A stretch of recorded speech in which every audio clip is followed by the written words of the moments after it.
untuk membersihkan badan ataupun minum juga ini adalah arena bermain. Pada intinya kandang entok itu mau dibuat seperti apa itu tergantung teman-teman mempunyai budget.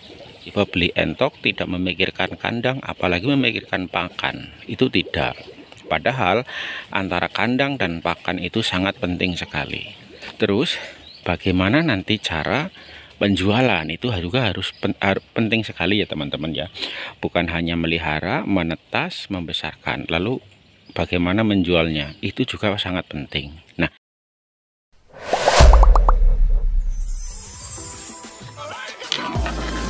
Assalamualaikum warahmatullahi wabarakatuh. Jumpa lagi bersama Kandang Java.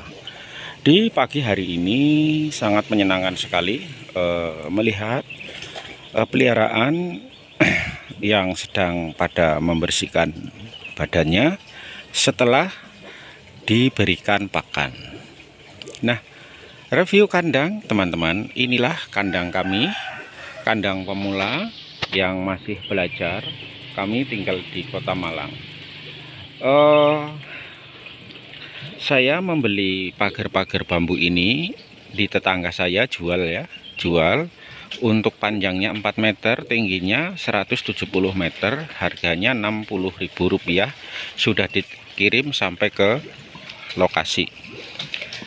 Nah, seperti itu. Jadi menurut saya murah dibandingkan kita misalkan nebang bambu atau beli bambu kita buat sendiri.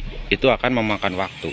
Seperti itu ya teman-teman. Nah, ini 4 meter 2 biji, berarti 8 meter, tambah itu 2 meter, karena dari sini sampai ke sana itu 10 meter. Adapun untuk lebarnya sekitar 7 meter, 8 meter lah ya, untuk kesananya 8 meter, seperti itu. Jadi 8 kali 10, seperti itu teman-teman. Nah,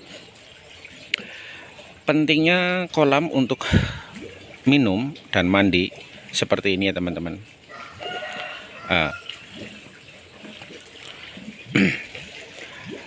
Selain untuk membersihkan badan ataupun minum juga ini adalah arena bermain si entok, sehingga tidak mengalami tingkat kesetresan, karena pada dasarnya binatang unggas itu suka sekali dengan yang namanya air. Nah, bagaimana agar tidak becek? Nah, kita buat miring ya teman-teman, kita buat miring. Adapun nanti air yang pada keluar karena ulah dia itu, dia akan lari ke sana atau dia akan menyerap ke bawah, seperti itu, sehingga tidak menimbulkan becek. Nah, seperti itu. Beda lagi dengan alasnya itu dicor ya. Kalau saya nggak pakai cor ya teman-teman ya, saya tidak pakai cor, saya pakai tanah biasa, cuman saya taburin kapur dolomit. Yaitu kalau bisa sih 1 bulan sekali diberikan kapur dolomit. Jadi untuk membunuh jamur-jamur ya, untuk membunuh jamur-jamur seperti itu. Nah, untuk di ujung sebelah sana itu tempat sarang bertelur ya teman-teman, tempat sarang bertelur. Adapun atap, saya masih menggunakan jaring paranet dan terpal. Mungkin nanti kalau saya ada rezeki, saya mau buat atapnya menggunakan asbes. Kalau asbes mahal ya saya akan buat terpal lagi. Pada intinya kandang entok itu mau dibuat seperti apa itu tergantung teman-teman mempunyai budget. Jika budgetnya minim, teman-teman bisa menggunakan plastik UV yang transparan sehingga sinar matahari bisa masuk, namun apabila hujan air tidak masuk. Itu juga sangat bagus teman-teman, itu juga sangat bagus. Nah, buat teman-teman yang mau memulai pelihara entok, entah itu entok jumbo, entah itu entok lokal, entah itu entok rambon, entah itu entok hias ataupun jenis lainnya, pertama yang harus disiapkan adalah kandang. Kandang tidak harus bagus, namun kandang itu nyaman buat entok, nyaman buat pemiliknya, seperti itu. Jangan juga kita pelihara entok, karena entok itu binatang yang jorok teman-teman. Jadi kalau kita tidak bisa merawatnya, maka jadilah itu kandang entok akan menjadi comberan yang berbau, yang sangat bau. Apalagi saya ini dekat tetangga seperti ini, dan itu lubang angin-angin itu adalah kamar. Ini kandang entok. Jadi kalau saya tidak pandai membersihkan, maka baunya akan masuk ke kamar tetangga. Tentunya saya akan dapat komplainan. Nah, untuk kali ini alhamdulillah saya tidak mendapat komplain. Karena apa? Sesekali saya menggunakan E4 dicampur dengan tetes tebu untuk dicampurkan dengan minum, sehingga kotoran yang keluar dari entok itu tidak bau ya teman-teman, tidak bau. Itu pertama. Yang kedua, memang atapnya itu enggak ada, jadi matahari itu bisa mengeringkan kotoran entok itu, sehingga untuk meminimalisir bau itu sangat bagus sekali teman-teman.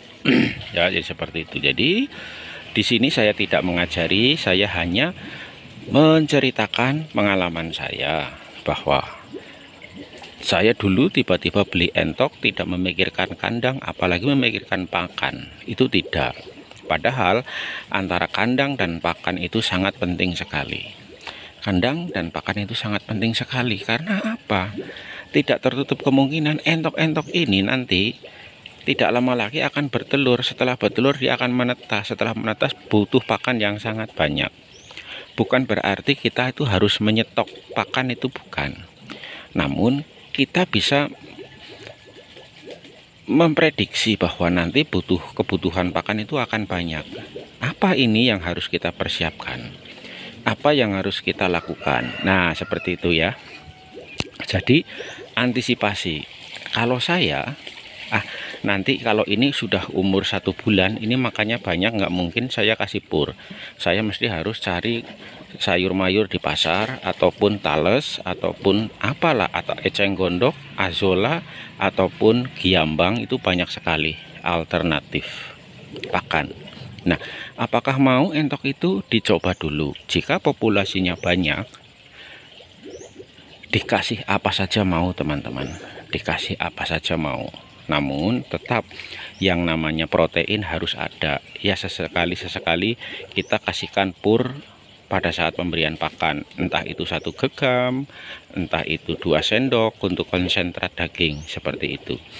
Jadi sangat-sangat murah untuk pakan entok apabila kita mau mensiasati untuk rangsum pakan,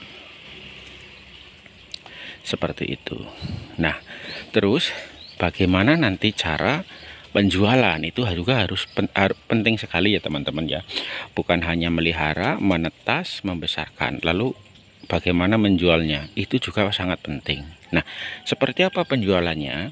Penjualannya nanti teman-teman bisa masuk di grup-grup WhatsApp, di grup-grup Facebook, kayak gitu. Nah, di situ nanti teman-teman akan mendapatkan komunitas, baik komunitas dari peternak maupun komunitas dari pedagang. Nah, di situ nanti teman-teman tinggal upload saja, saya mau jual entok seperti ini lur, kayak gitulah. Itu nanti harganya luar biasa bagus teman-teman. Nah, yang kedua, teman-teman harus punya nomor telepon pedagang-pedagang rombong yang di pasar, kayak gitu. Pedagang-pedagang rombong yang di pasar, nanti tinggal kita telepon saja. Jika yang kategorinya jelek, nggak masuk kriteria, teman-teman tinggal panggil tukang rombong-rombong seperti itu. Nanti dia akan datang membawa peralatannya seperti motor dan keranjangnya, serta membawa uangnya, seperti itu. Oke, mungkin itu saja teman-teman, sedikit cerita dari saya. Semoga cerita ini bisa bermanfaat. Andaikan tidak bermanfaat pun, setidaknya bisa untuk bahan masukan atau pertimbangan atau hiburan lah, seperti itu ya. Oke, mungkin itu saja. Mohon bantu channel kami dengan cara like dan subscribe-nya. Nyalakan tombol loncengnya yang berwarna hitam, dipencet agar teman-teman selalu mendapatkan informasi terbaru dari kandang Java. Mohon maaf apabila penyampaian kami kurang berkenan baik tindakan maupun ucapan, karena kami masih pemula, masih belajar. Dari Kota Malang, pamit undur diri, sampai jumpa lagi di lain kesempatan. Wabillahi taufiq wal hidayah. Assalamualaikum warahmatullahi wabarakatuh.